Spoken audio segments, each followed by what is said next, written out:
Church on the road की तरफ से आंसुओं को सलाम। जीत नौजवान, आज फिर हम खुदावंद के जिंदा पाक कलाम में से अपनी हिदायत के लिए सीखेंगे। आप मेरे साथ निकालिएगा पुराना अहदनामा अस्तर की किताब, उसका चौथा बाब, उसकी 14 आयतें पढ़कर, लेकिन उसका लास्ट हिस्सा हम पढ़ेंगे।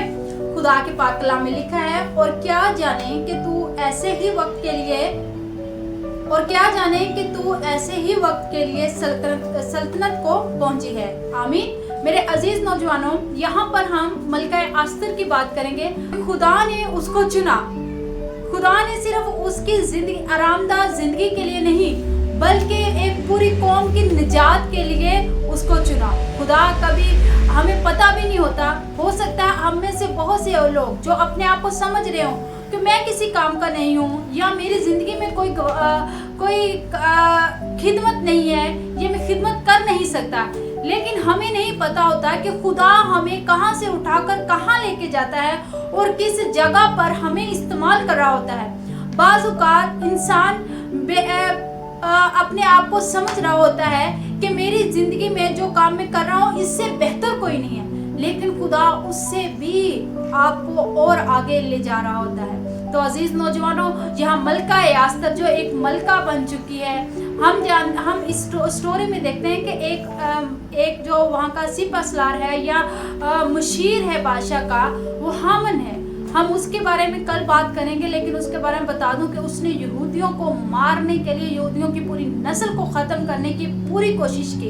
उसने पहले भी बहुत से ऐसे मंसूबे बांधे कि उस पूरी कौम को कत्ल कर दे, लेकिन नहीं हो सका। लेकिन इस बार वो अपनी चाल में कामयाब होने वाला था कि उसने बादशाह से सिग्नेचर तक करवाने के लिए तैयार हो गया था कि अब पूरी यहूदी कौम को जो है वो ख़त्म कर देगा। लेकिन खुदा तमाम प्लान्स को जानने वाला है। खुदा अपना जलाल ज़ाहिर करता है, और इससे पहले खुदा चाहता है कि आप ईमानदार हों। इससे पहले खुदा चाहता है कि जिसको मैं चुन रहा हूँ या जिसको मैंने स्टैंड किया है वो मेरे साथ ईमानदार हो, वो मेरे साथ वफादार हो। जब खुदा पैगाम भेजता है, अस्तर के पास पैगाम भेजता है, तो अस्तर पहले तो परेशान होती है कि अब मैं क्या करूं, कैसे बादशाह के पास जाऊं। लेकिन उससे पहले वो क्या करती है, वो खुदा की हजूरी में ठहरती है, वो रोज़ा रखती है। और जब वो रोज़ा रखती है, खुदा की हजूरी में ठहरती है, तो खुदा उसको ताकत और हिम्मत और कुव्वत बख्शता है कि वो बादशाह से बात करती है।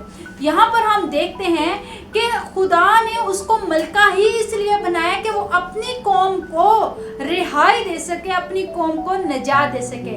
तो देखें कि वो खुदा की हजूरी में ठहरती है, खुदा उसको जोर बख्शता है और वो जाके बादशाह से बात करती है। जब वो, क्योंकि बादशाह के सामने कोई भी ऐसे नहीं जा सकता जब तक बादशाह खुद ना बुलाए। तो यहाँ पर मलका के लिए टाइम ही नहीं था, मलका उसके पास जा ही नहीं सकती थी, लेकिन मलका उसके पास गई। अगर कोई भी बादशाह को बिन बताए जाता था तो उसको सजा मिलती थी, लेकिन मलका यहाँ पर बिन बताए उसके पास जाती है तो खुदा का उस पर फजल होता है। बादशाह उससे बात करता है, उसकी बात को सुनता है।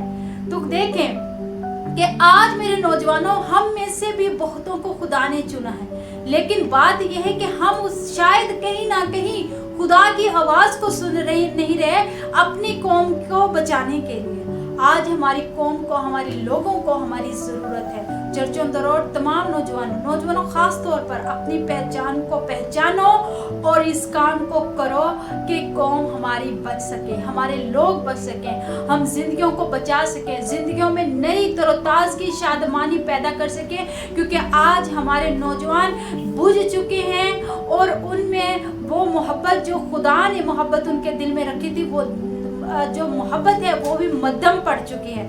जिस तरह अस्तर अपनी कौम के लिए उठ खड़ी हुई, आज हम सबको अपनी कौम के लिए, अपने लोगों के लिए उठ खड़े होना है, ताकि हम जिंदगियों में एक नई जान को बढ़ सकें, उनमें तरोताज़गी शादमानी आ सके और उन जिंदगियों में फिर से रवानगी आ सके और खुदा के नाम को इज़्ज़त और जलाल मिल सके। बेशक आज का कलाम हम सबों के लिए बाइस बरकत ठहरे। God bless you all.